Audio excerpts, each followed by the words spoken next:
আজকের ভিডিও রান্নাবান্না দেখেই স্টার্ট করলাম। সকালবেলা রান্না করে নিয়েছি লাউয়ের খোসা ভাজি, সঙ্গে একটা আলু দিয়েছি, আর করেছি মুসুর ডাল। এই দুটো পদই রান্না করেছি। সকালে বাসি কাজকর্মগুলো সব আমার দিদি সেরে নিয়েছে, আর আমি এখন টুকিটাকি যেগুলো করার ছিল সেগুলো এখন সেরে নেব। শুভ সকাল বন্ধুরা, কেমন আছো সবাই? আশা করি যে যেখান থেকে আমার ভিডিও দেখছো সবাই খুব ভালো আছো, আর আমরাও কিন্তু বেশ ভালোই আছি ঠাকুরের আশীর্বাদে আর তোমাদের ভালোবাসায়। বাংলাদেশের বাগেরহাট জেলার ছোট্ট একটা গ্রাম থেকে আমি সুপ্রিয়া চলে আসলাম আরও একটা নতুন ভিডিও নিয়ে। তোমরা সঙ্গে থাকো আর দেখতে থাকো ভিডিওটা। আশা করি তোমাদের একটু হলেও ভালো লাগবে, আর তোমাদের কাছে অনুরোধ রইল ভিডিওটি স্কিপ না করে দেখার। সকাল সকাল তো রান্নাবান্না কি করেছি তোমাদের সঙ্গে শেয়ার করলাম। তারপর দেখো আমার এই ব্লেন্ডারটা না একটু ময়লা পড়ে গেছে। বোঝোই তো, কাস্টে দিয়েই রান্না করি, কাস্টে বলতে কাঠ দিয়েই রান্না করি।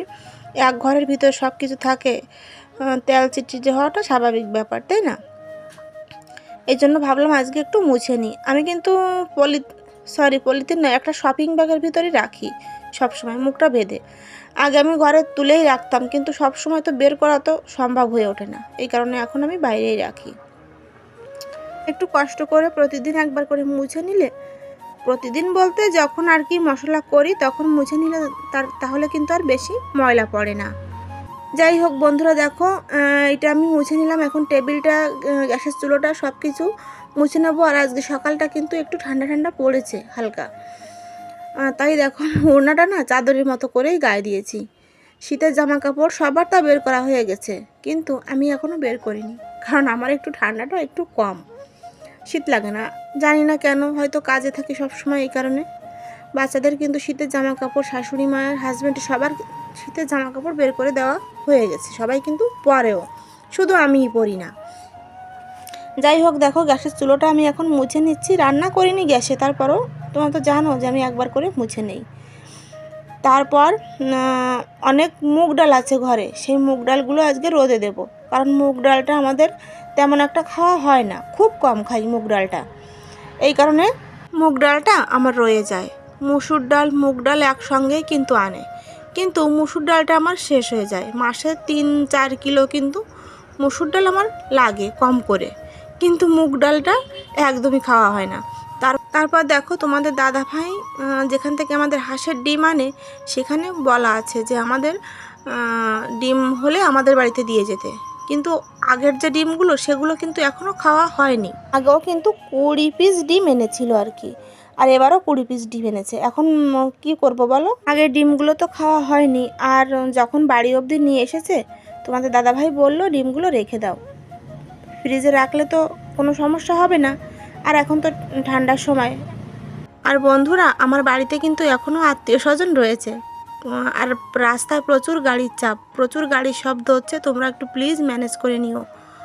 আর আজকের ভিডিওটা দিতেও আমার অনেকটা লেট হয়ে গেল, এখনই ভয়েস দিয়ে এখনই আমি পোস্ট করে দেব।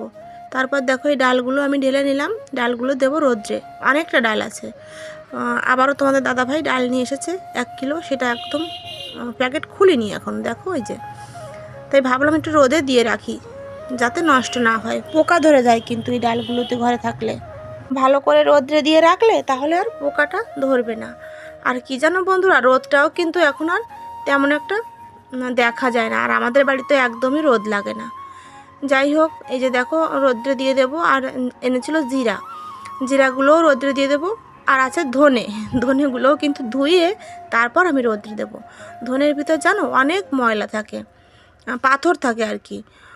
তাহলে চলো তোমরা সঙ্গে থাকো, দেখতে থাকো ভিডিওটা।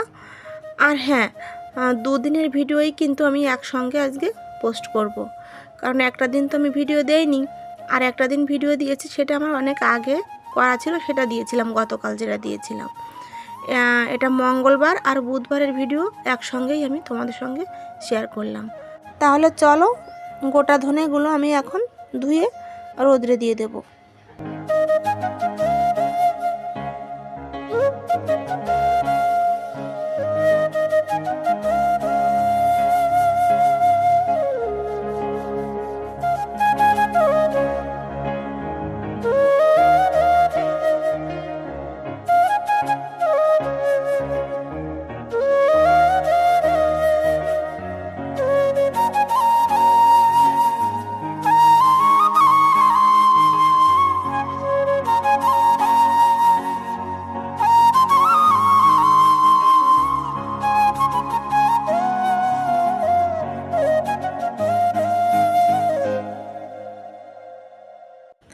আমার মাকে দেখতাম ধনে তারপর সরিষা এগুলো এভাবে ধুয়ে ভালো করে একটা ন্যাকড়ায় করে বেঁধে রাখতো।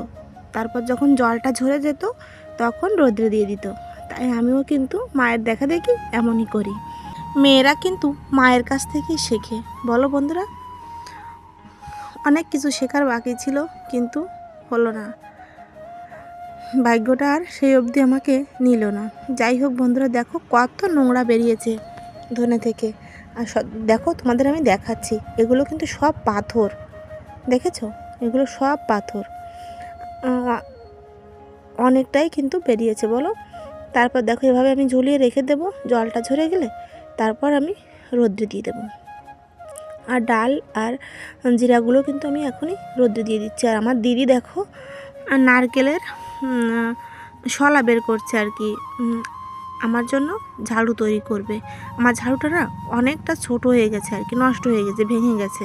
আর আমার ছোট ছেলেটা সব সময় ঝাড়ু নিয়ে খেলা করে, ভেঙে ফেলে আর কি। এই জন্য দিদিকে বললাম আমাকে একটু নারকেলের শলা বের করে ঝাড়ু করে দিতে। আমাদের বাড়িতে যে দাদাটা রয়েছে দাদাকে বললাম, দাদা গাছে উঠে নারকেলের পাতা পেড়ে দিল আর কি। তারপর দেখো দিদি এসেছে, তো এই কারণে তোমাদের দাদা ভাই নিয়ে এসেছে একটা চীন হাঁস। এটা কিন্তু মঙ্গলবারের ভিডিও। আর এদিকে আমার বাবার বাড়ি থেকেও মাছ পাঠিয়েছে, দেখো অনেক বড় মাছ।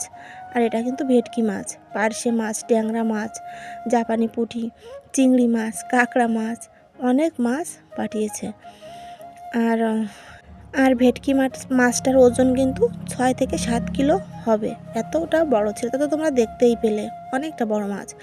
আর দিদি কিন্তু এই মাছগুলো সব কেটে ধুয়ে পরিষ্কার করে এনে দিল। এখন আমি প্যাকেট করে শুধু ফ্রিজে রাখবো। আর মাংসটা আমি কেটে নিয়ে এসেছি, অর্ধেকটা মাংস আমি রান্না করব আর অর্ধেকটা রেখে দিয়েছি ফ্রিজে। আর এই যে ভেটকি মাছ, আর দেখো এইটুকু শুধু ভেটকি মাছের পেটি। আর একটু ডিম দেখা যাচ্ছে, ওই ডিমটা কিন্তু জাপানি পুঁটির ডিম আর কি। এক গামলা শুধু তেল হয়েছে ভেটকি মাছের। আর দেখো এই যে হাঁসের মাংসটা রান্না করে নিয়েছি, 4 কিলো ওজনের চীন হাঁস ছিল। অর্ধেকটা আমি রান্না করেছি আর অর্ধেকটা রেখে দিয়েছি। তারপর দেখো ছেলেকে খেতেও বসিয়ে দিয়েছি, রোহিতকে বললাম বাবা একটু খেয়ে দেখ তো কেমন হয়েছে। খেতেও সুন্দর ছিল। আর এখন শীতের সময় কিন্তু হাঁসের মাংসটা বেশি ভালো লাগে খেতে। অনেকে হাঁস খায় আবার অনেকে খায় না, কিন্তু আমরা কিন্তু খাই। তারপর চলে এসেছি দেখো বুধবারের ভিডিও। সারা দিন আমি কোনো ভিডিও শেয়ার করিনি, প্রচুর ব্যস্ত ছিলাম। বাড়িতে আজকে আমার ত্রিনাথ ঠাকুরের মেলা। তোমাদের সঙ্গে অনেক আগে একদিন বলেছিলাম যে আমাদের গরু যখন বাচ্চা দেয় তখন কিন্তু আমরা এই অনুষ্ঠানটা করি আর কি, ত্রিনাথ ঠাকুরের মেলাটা করি। ত্রিনাথ ঠাকুর বলতে শিব ঠাকুর। তাই দেখো আমি একদম চলে এসেছি এখন কিন্তু সন্ধ্যাবেলা। 2 কিলো চাউলের পোলাও চাউল আর কি, পোলাও চাউলের চিনি গুঁড়া পোলাও চাউলের পায়েস বসিয়েছি। আর এখানে আমি 9 কিলো দুধ ছিল, 10 কিলো ছিল, 1 কিলো আমি রেখে দিয়েছি, কারণ দিদি বাড়ি যাওয়ার সময় দিদিকে দিয়ে দেব। দিদিকে তো সকালেই চলে যাবে, তাই দিদিকে দিয়ে দেব। আর আমি 9 কিলো দুধ দিয়ে 2 কিলোর একটু কম হবে চাউল মিষ্টান্ন রান্না করে নিলাম আর কি, পায়েস যেটাকে বলে।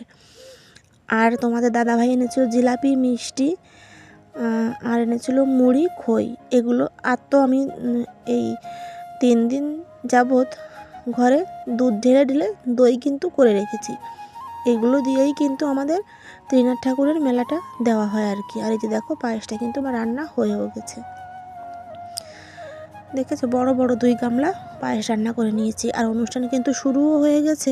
তোমাদের সঙ্গে আমি তেমন একটা শেয়ার করতে পারিনি, কারণ সবাই তো এই ভিডিও করাটা ভালোভাবে নেয় না। এই কারণে যখন শুরু হয়েছিল এইমাত্র যারা কীর্তন করবে তারা এইমাত্র এসেছে। যখন লোকজন কম ছিল প্রথম দিকটা, তখনই আমার রোহিত, আমার বড় ছেলে আর কি, একটু ভিডিও করে রেখেছিল। যা হোক ভিডিও করেছিল, তাই তোমাদের সঙ্গে একটু শেয়ার করতে পারলাম। তারপর যখন প্রচুর লোক আসে আমি নিষেধ করেছিলাম যে বাবা আর ভিডিও করো না, কে কী বলবে। সবাই কিন্তু এটা ভালো চোখে দেখে না, ভাবে এই যে কি করছে, হাসাহাসি করে। যাই হোক দেখো বন্ধুরা, অনেক দিনের ইচ্ছা ছিল আমার, কিন্তু এই উঠানটা ভিজা থাকার কারণে রোদ্দুর তো একদমই পড়ে না, এই কারণে দেওয়া হচ্ছিল না। তাই মনের আশাটা পূর্ণ হয়ে গেল। যাই হোক আজকের ভিডিওটা এখানেই শেষ করছি। দেখা হবে তোমাদের সঙ্গে নতুন একটা ভিডিও নিয়ে। ততক্ষণে তোমরা সুস্থ থেকো আর ভালো থেকো। আর এই পিঁড়িটার উপর কিন্তু আমার একটা শিবলিঙ্গ, আমার শিব ঠাকুর আছে। যাই হোক বন্ধুরা, নতুন নতুন বন্ধু প্রতিদিন আমার পরিবারে জয়েন্ট হচ্ছে। তোমাদের কাছে একটাই অনুরোধ বন্ধুরা, তোমরা ভিডিওটা স্কিপ না করে দেখো। আর এখনও যে বন্ধুরা আমার চ্যানেলটি সাবস্ক্রাইব করোনি, প্লিজ সাবস্ক্রাইব করে আমার পাশে থেকো। আর বন্ধুরা, আমি জানি না আজকে কি ভয়েস দিয়েছি, প্রচুর তাড়াহুড়োর ভিতর দিয়েই ভিডিওটা কমপ্লিট করলাম, রেডি করলাম আর কি। তোমরা ভালো থেকো, সুস্থ থেকো, টাটা।